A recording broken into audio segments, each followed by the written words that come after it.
Hi guys, you are on industrialization part 3. Congrats on finishing your first 2 videos. Remember that you are taking these notes thoroughly. Key terms seem to be kind of an issue for most of us. Those are terms that are bolded and underlined. These are signifiers that those are important to know. So keep that in mind as you get better and better at taking notes. So you should be turned to your guided note packet number 2. It says industrialization number 2 at the top. And we're going to start with section 4, the Great Migration. So let's chat about that. Section 4, the Great Migration. So before I tell you what it is, you kind of need to know the beginnings of it. So in the south of the U.S., a lot of the land is rural farmland. And remember, at this period in time, this is when we're seeing that shift from rural to urban. So when slavery was abolished, a lot of the slaves, or former slaves, stayed in the South and decided to work the land. They weren't really employable with any other skills or any other specific training because they weren't allowed to go to school, they weren't allowed to read or write. So farming was what was available for them to do once they were free.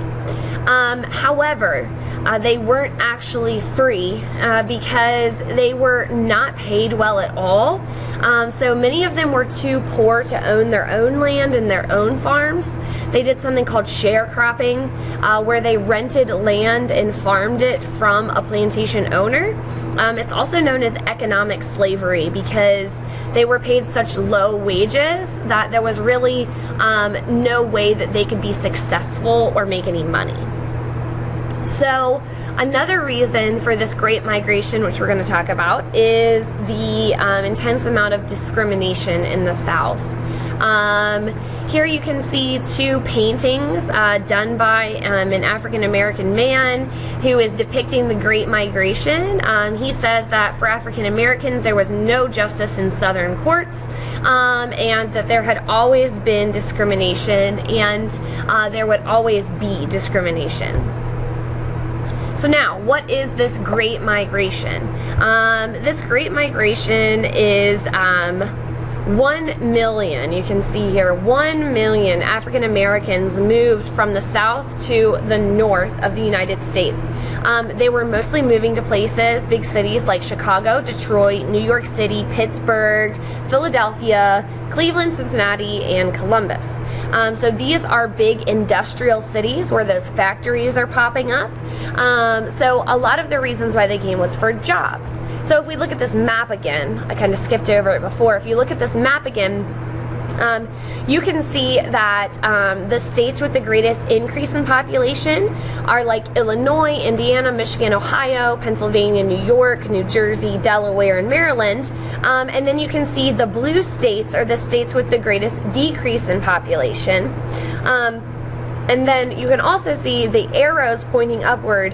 That's showing the African American migration to the north. So you see these southern states are decreasing in population, whereas these northern states where this industry is taking hold, and these new factories and these big cities are popping up, they're moving upwards towards those places. So here we go, we have the same painter here. Migrants arrived in the Chicago, the gateway to the west, in Pittsburgh, one of the great industrial centers of the north. So it's important to know that these people were moving from the south to the north primarily because of industrialization. So the Great Migration had positive aspects and it had negative aspects, like a lot of things that we've learned about during the Industrial Revolution. Some positive things is that moving to the north actually did improve black lives. They were given more rights to vote, to go to school. There were communities built, and a lot of African Americans were kind of released from that wage slavery, from that sharecropping that they had been a part of previously in the South. and there were so many jobs in the North. So even though there are improvements in Black lives, that does not mean that there is still segregation and discrimination even in the North.